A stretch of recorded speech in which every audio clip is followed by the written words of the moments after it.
आप सभी आशा करते हैं कि आप सभी बहुत ही ज़्यादा अच्छे हैं।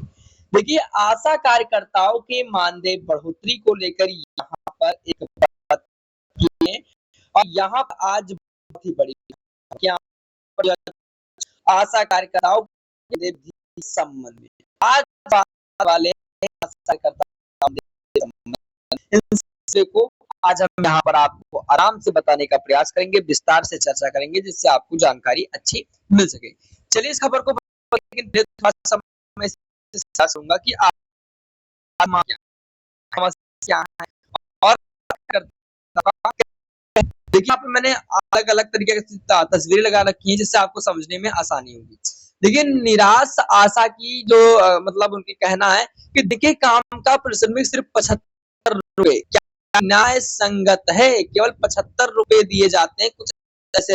और अगर मैं बात करूं ऐसा बताया आशा ने कि न्यूनतम मजदूरी अगर राज्य की बात करें तो उसमें न्यूनतम मजदूरी 470 रुपए है, लेकिन कार्यकर्ताओं को बच्चों को पोलियो की दवा पिलाने और घर घर जाने के लिए केवल 75 रुपए ये न्याय है?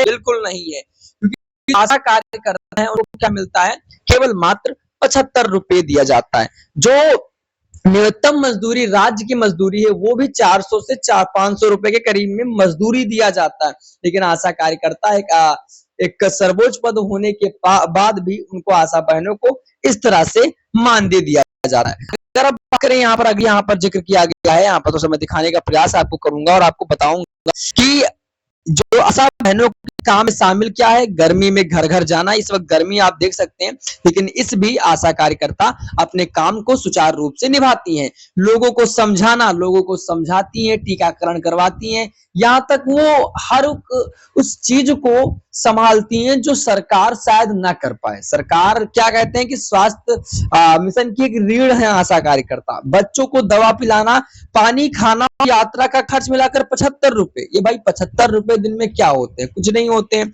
अगर मैं बात करूं बताया कि आशा कार्यकर्ताओं की देश की स्वास्थ्य व्यवस्था की फ्रंट लाइन वर्कर भी कहा गया। गांव-गांव में काम करती हैं, उनसे पूरा और सम्मानजनक पारिश्रमिक भी देना चाहिए। अब यहाँ पर थोड़ा सा बताने का प्रयास करेंगे कि पोलियो अभियान में आशा बहनों को प्रोत्साहन राशि तुरंत बढ़ाई जाए। जो पोलियो अभियान चल रहा है उसमें आशा कार्यकर्ताओं की जो प्रोत्साहन राशि है उसे भी तुरंत बढ़ाई जानी चाहिए, ऐसा आशा कार्यकर्ताओं का कहना है, आशा बहनों को कहना है। और सम्मानजनक काम का सम्मानजनक भुगतान होना चाहिए, बिल्कुल सत्य है, क्योंकि जिस तरह से आशा बहनें कार्य करती हैं उस हिसाब से उनको भुगतान भी दिया जाना चाहिए। अब यहाँ पर तो सब बताने का प्रयास करेंगे। यहाँ पर देखिए थोड़ा सा मैं आपको दिखा दूं जो यहाँ पर विषय है कि आशा कार्यकर्ताओं के मानदेय की वृद्धि में संबंध में यहाँ पर विषय दिया गया।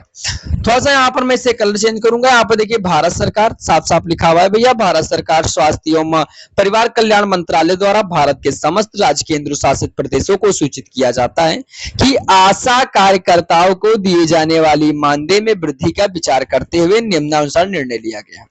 देखिए वर्ष 2026-27 में लागू होने वाले बजट सत्र आगामी चुनावी प्रक्रिया, ग्रामीण स्वास्थ्य सेवाओं की आवश्यकता, महंगाई भत्ते, जीवन व्यापन की बढ़ती लागत तथा आशा कार्यकर्ताओं को उत्कृष्ट योगदान को दृष्टिगत रखते हुए भारत सरकार आशा कार्यकर्ताओं के मानदेय में वृद्धि करने का निर्णय ले सकती है। माने कि ये चुनाव, विधानसभा चुनाव उत्तर प्रदेश में आ रहे हैं, इस सब चीज को देखने के बाद सरकार कोई ना कोई निर्णय ले भी सकती है, ऐसा बताया गया है।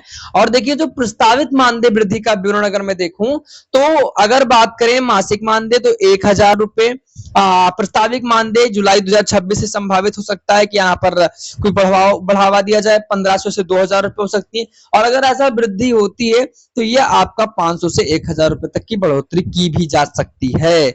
और जो प्रोत्साहन राशि औसत अगर मैं बात करें तो 700 रुपए, यानी कि कहा जाए कुछ जगह 700 रुपए तक ऐसा सिस्टम है, लेकिन कुल मिलाकर जो प्रशिक्षण बैठक मानदेय मिलता है वो भी 3000, बहुत मारपीट कर अलग अलग राज्यों में 1500, 2000, 2500, 3000 ऐसे मिलते हैं। कुछ राज्यों में भी या केरल में अच्छी सुविधाएं दी जाती है, लेकिन अगर अन्य राज्यों की बात करें तो आशा कार्यकर्ताओं को एक उचित मानदेय नहीं दिया जाता है। यहाँ पर बताया गया कि वित्तीय वर्ष 2026-27 के बजट सत्र की स्वीकृति एवं चुनावी आचार संहिता के मानदेय ने जुलाई 2026 से लागू किया जा सकता है, ऐसा बताया गया। और यह आदेश भारत के समस्त राज्य केंद्र शासित प्रदेश को प्राथमिकता दी गई है। कुल मिलाकर अगर मैं आपको दिखाने का प्रयास करूं तो आशा कार्यकर्ता अपने काम को एक सुचारू रूप से करती हैं, लेकिन फिर भी उनका मानदेय उनको सही से नहीं दिया जाता। अभी क्या बताया गया था, एक जो न्यूनतम मजदूरी है, अगर राज्य की बात करें, ऐसा बताया गया था, तो अच्छा से बड़ा कर लेता हूं इससे और अच्छा दिखे। जो न्यूनतम मजदूरी है वो भी 400 रुपए है, ऐसा बताया गया। तो कुल मिलाकर थोड़ा सा मैं और बताने का प्रयास करूंगा आपको, तो न्यूनतम मजदूरी भी 400 रुपए है, लेकिन जो आशा कार्यकर्ताओं को दिया जाता है वो दिया जाता है 75 रुपए। ये 75 रुपए वाला मामला खटक रहा है और खटकना भी चाहिए।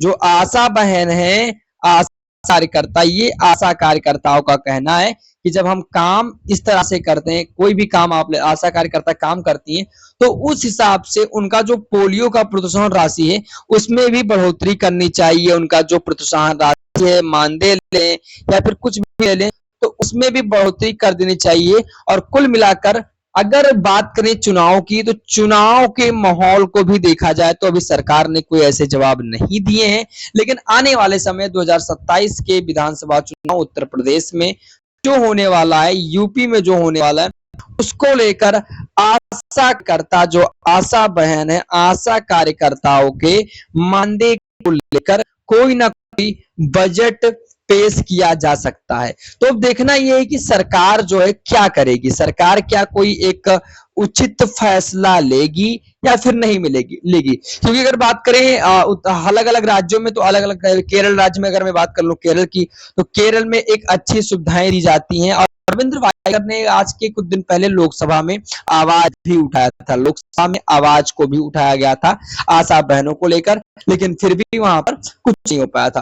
तो ये चीजें जो है बहुत ही चीज डिफिकल्ट है, क्योंकि जहां एक मजदूरी की कीमत 400 रुपए है, 500 रुपए है, वहीं आशा कार्यकर्ताओं को 75 रुपए, जो कि एक तरह से कह दें तो एक सिंपल वेतन भी नहीं है, सिंपल मानदेय भी नहीं है, सिंपल सैलरी भी नहीं है। और इस हिसाब से आशा कार्यकर्ताओं को सबसे बड़ी दिक्कत का सामना करना पड़ता है।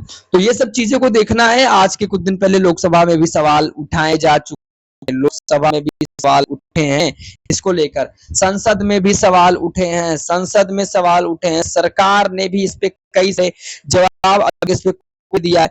तो ये सब चीजें देखना है कि जो चुनाव 2027 में आने वाला है, 2027 का जो चुनाव है, इसको लेकर क्या सरकार कोई मानदेय बढ़ोतरी को लेकर फैसला देगी या नहीं देगी। ये चीज देखने को मिलेगा या नहीं मिलेगा, ये तो आने वाले समय का बताएगा। बाकी जो जानकारी थी मैंने आपको बताने का प्रयास किया। अगर आपको वीडियो पसंद आया हो तो वीडियो को लाइक कर दें, चैनल को सब्सक्राइब कर दें, और कमेंट बॉक्स में आप भी अपनी राय बता सकते हैं पूरी खबर जानने के बाद। तब तक के लिए जय हिंद, वंदे मातरम।